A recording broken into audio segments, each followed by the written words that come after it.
가을비가 추적추적 내리는 어느 날이네요. 안녕하세요. 저는 부산에 거주하고 있는 34세 처자입니다. 세상에 태어나 처음으로 혼자 여행을 와서 비가 내리는 소리를 들으며 저의 이야기를 들려볼까 합니다. 저는 남들보다 조금은 일찍 결혼 생활을 시작하였습니다. 그 이유는 짐작하시는 대로일 텐데요. 혼전 임신 때문이었습니다. 남자친구와 저는 대학교 CC로 만나 남자친구가 군대에 있는 동안 임신을 했다는 사실을 알게 되었습니다. 어린 나이라 아직 대학교 1학년밖에 안 돼서 대학 생활도 한참 남았기에 아이를 지울까도 많은 고민을 했었지만 병원에서 들은 아이의 심장 소리에 저는 차마 그러지 못하였습니다. 군대에 있던 남자친구에게 임신 소식을 전하고 남자친구가 한 반년 정도 복무 기간이 남았기에 불안은 했지만 남자친구도 우리 서로 다 큰 성인이기에 자기가 우리 아이와 나를 책임지겠다고 말해주었죠.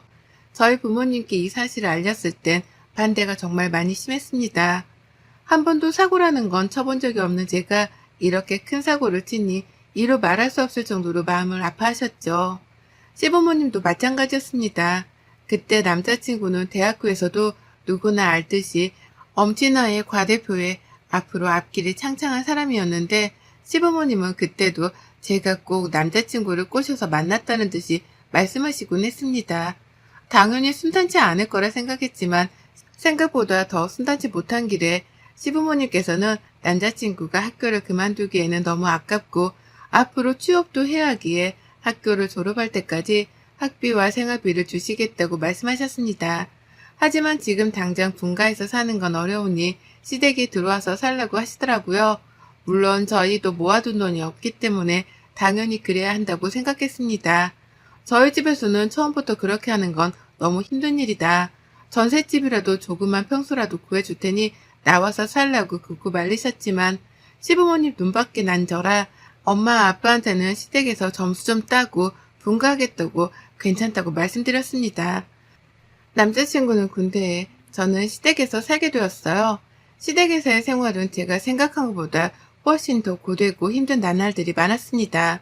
임신을 해서 그런지 자꾸만 잠은 쏟아지는데 어머니와 아버님은 아침은 꼭 먹어야 한다는 분들이시고 하루에도 매일같이 청소를 해야 하는 어머님의 말씀에 대청소 아닌 대청소를 해야만 했죠.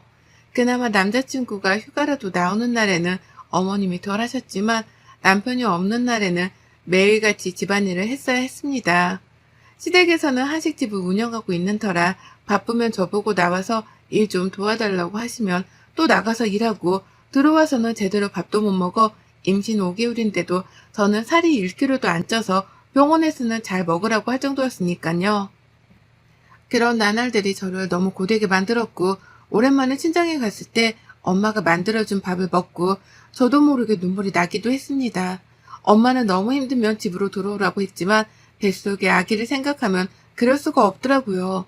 아빠 엄마 없는 자식은 만들지 말자 해서 둘이 꼭 약속했는데 제가 먼저 무너지게 되면 당연히 남편도 그런 생각을 할 테니 저는 더 꿋꿋하게 지내기로 했어요. 어느 날은 참외가 너무 먹고 싶어서 혼자 나가서 참외를 사가지고 오는데 어머님이 저에게 그러시더군요. 너는 너 혼자 먹을 것만 사오냐? 어른들 공경도 못하고 참 하시는 거예요. 가진 돈도 없고 그나마 엄마 아빠가 저 먹고 싶은 거 있으면 사 먹으라고 한 용돈으로 사온 건데 저렇게 말씀하시니 많이 울컥했습니다. 방에 들어와서 시댁 식구들이 다 자고 난 뒤 혼자 쭈그려 앉아 참외를 깎아먹는 제 모습이 어찌나 서러웠던지 그래도 아이를 생각해서 정말 많이 참고 또 참았습니다. 남자친구가 제대로 얼마 놔두지 않고 있는 상황이라 조금만 더 참으면 된다 라는 생각으로 버텨냈습니다. 그러자 제가 임신 10개월 정도 되었을 때 갑자기 피가 흘러 병원의 응급실로 실려가게 되었고 아이의 심장 소리가 들리지 않는다는 이야기를 듣게 되었습니다. 어떤 게 문제였을까요? 아이를 지켜내지 못했다는 죄책감에 저는 미친 여자처럼 병원에서 소리를 질렀던 것 같아요. 그때 어머님은 저에게 그렇게 말하더군요. 자기 아이 하나 지키지 못하고 몸가수도 못하고 도대체 너는 할 줄 아는 게 뭐냐? 하는 말이 어머님이 저를 보자마자 처음 하는 말이었습니다. 그 뒤로 저는 혼인신고도 하지 않은 사이였지만 그 남자친구와 저는 그대로 서로 각자의 갈 길을 가게 되었습니다. 한동안 몸을 추스릴 수 없을 만큼 건강이 많이 나빠지기도 했고 아예 일상생활을 할 수 없는 상황이 초래되면서 엄마 아빠는 그런 저를 보고 늘 많이 힘들어 하셨습니다. 먼저 보는 아이를 위해서라도 이렇게 살지 말아야겠다 생각한 저는 휴학해 두었던 대학교를 그만두고 다시 재수를 해서 다른 대학교에 들어가면 어떻겠냐는 부모님의 간곡한 바람에 정말 오랫동안 하지 않았던 공부를 시작했습니다. 1년 동안 열심히 공부한 만큼 저는 예전 학교에서도 같은 전공이었던 법학과로 진학을 하였습니다. 정신없던 학교 생활과 함께 잘 지내다가도 문득문득 먼저 하늘나라로 보냈던 아이가 늘 떠올랐습니다. 그럴 때마다 고이 간직해두었던 나의 물건들을 꺼내 울기도 하고 아이를 보냈던 곳에 가서 이런저런 이야기도 하고 오면서 그렇게 저의 인생을 다시 살았습니다. 사실 저는 두 번 다시는 누군가를 만나야 할 생각을 하지도 또 감히 생각하지도 않았습니다. 그 뒤 학교를 졸업하고 변호사 시험에 합격한 날 부모님과 저는 정말 많이 울었던 기억이 나네요. 그리고 제가 처음 신입사원으로 변호사 사무실에 입사를 했을 때 이야기입니다. 지금도 물론 그렇지만 그때 한참 보이스피싱으로 인한 범죄가 많았을 때인데요. 그때 맡았던 사건의 보이스피싱 피해액이 정말 컸기 때문에 그 일로 인해 회사가 뒤숭숭하던 찰나였어요. 저는 처음 입사하고 나서 얼마 뒤에 이 사건에 투입하게 되었고 선임 변호사와 함께 맡아서 진행하는 큰 사건이기도 했습니다. 여기서 구체적으로 다루게 되면 문제가 커질 수도 있어 간단하게 설명만 드리자면 보이스피싱으로 인한 범죄에서 현금 운반책을 진행했던 사람들에게도 반드시 사실 여부들과 함께 알고 가담했는지 모르고 가담했는지 등도 함께 걸려있는 사건이었습니다. 그때 당시 아르바이트라고 한 뒤 일반인들에게 현금 수거책을 시킨 항목들이 낱낱이 드러나면서 보이스피싱으로 인해 피해를 본 분들의 사건이었는데요. 사건을 확인한 후 처음 재판이 열리고 돌아가는 날 정말 낯익은 얼굴을 보게 되었어요. 살면서 두 번 다시는 보고 싶지 않았던 그 얼굴이요. 바로 전 남자친구의 어머니였어요. 전 남자친구의 어머니는 그대로 서로를 알아보았고 놀란 듯이 전 남자친구가 저를 보았습니다. 그대로 피하려고 가는 순간 갑자기 저를 붙잡는 남자친구를 보니 그냥 지나칠 수 없겠다고 생각해 말을 했습니다. 잘 지냈어? 이런 데서 또 만나지네? 너는? 법원에는 무슨 일이야? 나 그냥 볼 일 있어서. 라고 이야기하려던 순간 뒤에서 따라오던 선배 변호사가 김비원, 이따 자료 찾아서 방으로 들고 와서 다시 얘기해. 나 먼저 사무실로 갈게. 라고 하시더군요. 그때 전 남자친구와 그 어머니의 표정을 저는 아직도 잊지 못하고 있습니다. 너 변호사 됐어? 학교 그만뒀었잖아. 그만두고 그 해에 다시 다른 곳에 합격했어. 너랑 학교 같이 다니기는 어렵기도 하고 또 다른 친구들 시선도 두렵고 해서. 너 그만뒀다는 거 들었어. 근데 다시 너를 찾으려니 네가 이름까지 바꿨더라? 부모님이 그림이 안 좋다고 해서 바꿨어. 그랬구나. 잘 지내는 거 보니까 좋다. 그래 고마워. 너도 잘 지내? 하고 돌아가려는 순간 그 전 남자친구 시어머니가 저보고 갑자기 친한 척을 하더군요. 얘, 네가 이렇게 똑똑한 애인지 몰랐네. 언제 변호사가 되었대? 그때 니네 안 헤어지고 살았으면 며느리 변호사라고 자랑했을 텐데 참 아쉽구나. 네, 그럼 안녕히 가세요. 하고 내려갔어요. 그날 저녁에 저는 다시 악몽을 꿔야만 했습니다.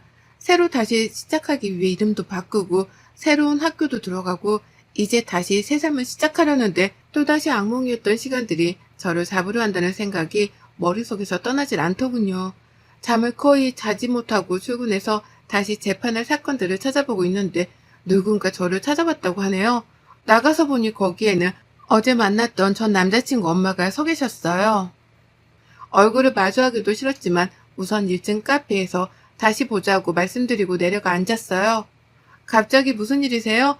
제가 일하는 곳은 어떻게 하셨어요? 뭐 알려면 다 알지. 잘 지냈니? 네, 근데 무슨 일이세요? 이렇게 서로 길게 대화할 사이는 저희가 아니잖아요. 옛날 시어머니 며느리 관계에서 너는 뭘 이리 빡빡하게 구니? 그때 결혼도 하지 않았던 사이인데 시어머니와 며느리라는 말은 좀 불쾌하네요. 그리고 오래된 이야기 꺼내지 마세요. 벌써 다 지난 일인데요. 변호사면 너 돈 좀 많이 벌겠다.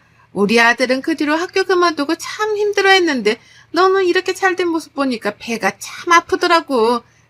그래서 너한테 위자료라도 좀 받아야겠다 싶어서.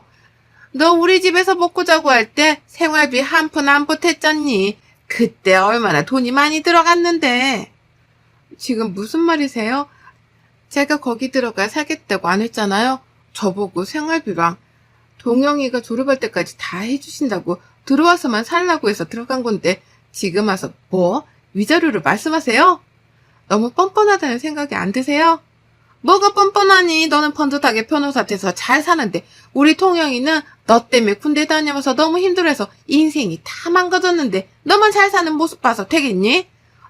너는 하늘에 간 너 얘기한테 부끄럽지도 않아? 지금 어디서 저희 아이를 들먹이세요? 어쨌든 나 지금 너한테 다 얘기했고 이번호로 연락 줬으면 좋겠다. 돈 준비되면. 그리고 네가 지금 위자료 안 주면 너네 회사에 너 과거에 결혼하고 유산까지 해서 이혼한 이야기 다 퍼뜨려줄까? 우리 아들 인생 망치고 너만 잘 살 수는 없지. 너도 과거에는 애 엄마였잖아. 하고 뻔뻔하게 자기 연락처를 두고 나갔습니다. 저는 더 이상 이렇게는 안 될 것 같아 예전에 학교에 다니던 같은 과였던 친구에게 오랜만에 연락을 했어요. 지혜야, 나야, 잘 지냈어? 어머, 미네야. 너 미네구나. 정말 이게 얼마만이야? 연락 못해서 미안해. 정말 미안한데 혹시 너 동영이 연락처 아니? 다른 친구들한테는 나 연락 온 거 미안한데 말하지 않았으면 좋겠어. 그래도 너랑 가장 친했어서 내가 너한테 연락한 거야. 동영이 연락처를 알아야 하는데 내가 몰라서. 알지, 알려줄게. 근데 무슨 일 있어? 그냥 동영이랑 좀 이야기할 게 있어서. 동영이 학교도 그만두고 그랬다면서 나는 몰랐어. 그 뒤로 잊고 살았어서. 동영이 너 그만두고 제대하고 나서 휴학했다가 그 뒤로 자퇴했다고 하더라고. 동영이 친했던 친구들 얘기 들어보면 몇 달 동안은 제정신도 아닌 채로 살았다고 하더라. 그래도 너는 알고 있을 줄 알았는데 아니었나 보네. 너는 잘 지내는 거지? 애들이 다 너 소식 궁금해했어. 나는 잘 지내지. 잘 지냈어. 그냥 다시 학교 복학하기가 그렇더라고. 미네야, 나는 사실 너 법원에서 몇 번 본 적 있어. 너 변호사 되어 있더라? 나는 너 변호사 될 줄 알았어. 우리 과에서도 네가 탑이었잖아, 동영이랑. 근데 네가 모른 척하고 싶을 것 같아서 말 안 하고 그냥 지나쳐 갔었지. 멋있더라, 너. 그랬구나. 미안해. 앞으로 종종 연락하고 지내자. 그 후 저는 전 남자친구에게 전화를 걸어 만나자고 했고 정말 오랜만에 만나는 만남에 저는 참 많이 불편했습니다. 잘 지내냐는 서로의 안부와 함께 저는 날선 말투로 대화를 이어나갔어요.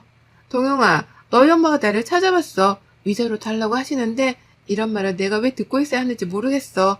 내가 네 군대 가 있던 시간 동안 너네 집에서 살길 바라신 건 너희 엄마였잖아. 근데 이제 와서 그 생활비야 내가 너를 망쳤다며 위자료를 달라고 하시는데 이게 말이 된다고 생각해 너는? 나는 물음에 전 남자친구는 정말 몰랐다면서 엄마가 너를 찾아갈 줄 몰랐다면서 정말 미안하다는 말만 되풀이하였습니다. 저는 두 번 다시 너희 엄마나 너랑 관련된 사람들이 나를 찾아오지 않았으면 한다고 나를 협박까지 하시는데 나 그런 거 무섭지 않으니까 더 이상 볼일 없게 만들어달라고 했어요. 알겠다고 미안하다고 하고 대화를 끝냈습니다. 돌아오는 내내 저는 마음이 무거웠지만 이게 서로를 위한 최선이라고 생각했습니다. 그 뒤로 잠잠해 전 남자친구에게 내 말을 알아듣게 잘 이야기했구나 싶어서 다시 제 일상을 살아갈 때 저희 회사 게시판에 올라온 글에 회사 동료들과 결국 회사 대표님이 저를 부르시더군요. 미네씨, 지금 회사 게시판 봤어? 자기 전 시어머니라고 하는 분이 자기가 어렸을 땐 어떤 사람이었고 지금은 어떻게 한다고 올려놓았더라고. 내가 우선 더 보기 전에 글을 비공개 처리하긴 했지만 이게 어떻게 된 일이야? 라는 대표님 말에 저는 지금까지 있었던 일을 모두 다 털어놓았습니다. 대표님은 오히려 저에게 정말 힘들었겠다며 위로를 건네주셨고 이 일은 자기 손에서 삭제할 테니 걱정하지 말라고 해주셨습니다. 회사 동료들도 그런 일이 있었는지 정말 몰랐다면서 저를 위로해 주었습니다. 하지만 저는 마지막까지 이렇게 한 걸 용서할 수 없었으며 명예훼손으로 전 남자친구 어머니를 고소했습니다. 게시판에 쓴 글의 모든 부분이 거짓은 아니었지만 그 안에 있는 내용은 이러했습니다. 자기가 며느리에게 잘 해주려고 노력했지만 제가 늘 밖으로 다른 남자들을 만나고 다니며 임신했는데도 불구하고 매일 늦게 들어오거나 심지어는 술까지 마셨다는 내용들까지 적어 놓으셨더라고요. 이런 이야기는 분명 명예훼손에 속하기 때문에 명예훼손은 구체적인 사실, 허위의 사실을 타인에게 적시하여 손해를 끼치는 행위로서 사실 적시 2년 이하 징역 500만 원 이하 벌금, 허위 사실은 5년 이하 징역 1천만 원 이하 벌금형이 처할 수 있습니다. 저는 고소장을 보냈고 그 고소장을 보고는 저에게 득달같이 달려오셨더라고요. 저는 아직 신입사원이라 대표님께 정중하게 사과를 드리고 어머니라고도 부르고 싶지 않은 사람에게 이야기를 했습니다. 사실과 다른 내용으로 게시판에 글을 올리셨던데 제가 위자료를 드리는 게 아닌 오히려 그쪽에서 저한테 위자료를 주시는 게 맞지 않으신가요? 부당하다고 생각되시면 똑같이 변호사 선임하셔서 저한테 고소하세요. 난리를 치고 있는 와중에 전 남자친구가 와서 미안하다면서 정말 미안하다면서 자기 엄마를 끌고 가더라고요. 저한테 악담을 뿜으시길래 제가 손에 들고 있던 물통에 있는 물을 그분께 뿌렸어요. 거기에 있던 전 남자친구도 그 엄마도 놀래서 저를 쳐다보길래 정신 좀 차리세요. 왜 자기 아들이 이렇게 사는 걸 누구를 탓하세요. 그건 그쪽 업보예요. 김동영, 내가 너희 엄마한테 나한테 어떤 일까지 했는지 너한테 알려줄까? 지금까지 네가 엄마 많이 생각하는 거 알아서 그래도 말 안 했는데 니네 엄마도 군대 갔을 때 내가 일부러 유산하게 바라시던 사람이었어. 내가 들어갈 때 화장실에 몰래 기름을 칠해두시거나 음식도 상한 음식을 일부러 먹게 하고 임산부에 좋지 않은 음식들도 좋다면서 먹으라고 강요하시고 심지어는 아이가 전응하면 당장 지우라면서 그런 막말도 서슴지 않는 분이셨어. 그것뿐이 아니야. 결정적으로 내가 유산하게 된 이유는 정말 추운 겨울날 내 방에만 보일러를 일부러 끄셨더라. 그날이 겨울에 가장 추운 날이라고 했는데 나는 여름입을 덮고 그 온도를 오롯이 견뎌야 했어. 그때 너네 엄마는 나에게 보일러가 고장났다고 해서 나는 그렇게 믿었지만 그게 아니었지. 경비실에 물어보니 그런 일은 없었다고 하더라. 그랬으면 그 동이 그랬을 거라고. 니네 엄마는 그런 사람이야. 지금까지 당했던 모든 일들을 쏟아내고 나니 전 남자친구는 자리에 풀썩 주저앉아 자기 엄마를 쳐다보더라고요. 그리고는 자기 엄마에게 엄마는 나에게 이제 살인자보다 못한 사람이에요. 라고 하였습니다. 이렇게까지 모든 일들을 다 말할 생각은 아니었지만 이왕 이렇게 된 거 다 말을 했습니다. 그 뒤로 저는 소송을 취하지 않았고 결국 소송에서 저는 이겼고 당연히 벌금형이 선고되었습니다. 당연한 결과라고 생각했어요. 선고가 내려지고 난 후 저에게 전 남자친구 엄마는 울고 불며 며칠 동안 미안하다고 제발 소송 취하해달라고 했고 아들에게도 제발 그게 사실이 아니라고 해달라고 무릎까지 꿇고 말씀하시더라고요. 사실 참 가소로웠어요. 저는 아직도 그 집에 있는 순간들에 그 사람들의 모습이 기억나거든요.